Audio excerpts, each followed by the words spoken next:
So hello everyone, বাংলাদেশে আসতে চলেছে বাংলাদেশের নিজের অ্যানিমে। হ্যাঁ, আপনারা ঠিকই শুনছেন। এতদিন আমরা জাপানিজ সিরিজ এবং অন্যান্য দেশের অ্যানিমে সিরিজ দেখেছি, এবং এটা হতে চলেছে একটি today anime style animated movie. যেহেতু এখন আমরা দেখতে পাচ্ছি যে বাংলাদেশে অ্যানিমে রিলেটেড ভিডিওগুলোই বেশি চলমান, ঠিক এই কারণেই আমাদের দেশের একটি স্টুডিও সানসেট স্টুডিও এই বিষয়টা নিয়ে কাজ করছে তাদের নিজের উদ্যোগে। এটা সর্বপ্রথম বাংলাদেশে হওয়া অ্যানিমে স্টাইল অ্যানিমেটেড মুভি হতে চলেছে, যেই অ্যানিমেটা ফিউচারিস্টিক ঢাকাকে নিয়ে হবে।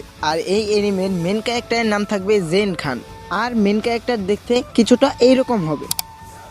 আর জেইন খানের মূল উদ্দেশ্য থাকবে তার বাবার স্বপ্ন পূরণ করা। বুঝতেই পারছেন বাংলাদেশের একটি অ্যানিমে আর কেমনই হবে, বাঙালি রীতিনীতিতেই তো তারা চলমান। এই অ্যানিমে সিরিজের নামটা কি হবে এবং কবে রিলিজ হবে তা জানার আগে এতক্ষণ আমার ভিডিওটা যারা দেখছেন এখনো ভিডিওতে লাইক করেন নাই, তো তাড়াতাড়ি চ্যানেলটিকে সাবস্ক্রাইব করে ভিডিওতে লাইক করে পাশে থাকুন। তো অ্যানিমে রিলেটেড ভিডিওটার নাম হবে দ্য ডেন্ট, এবং এই অ্যানিমেটেড মুভিটি আগামী বছর অথবা এর পরের বছর রিলিজ হবে। এই মুভিটির বিষয়ে বিস্তারিত জানতে নেক্সট পার্ট কমেন্ট করুন।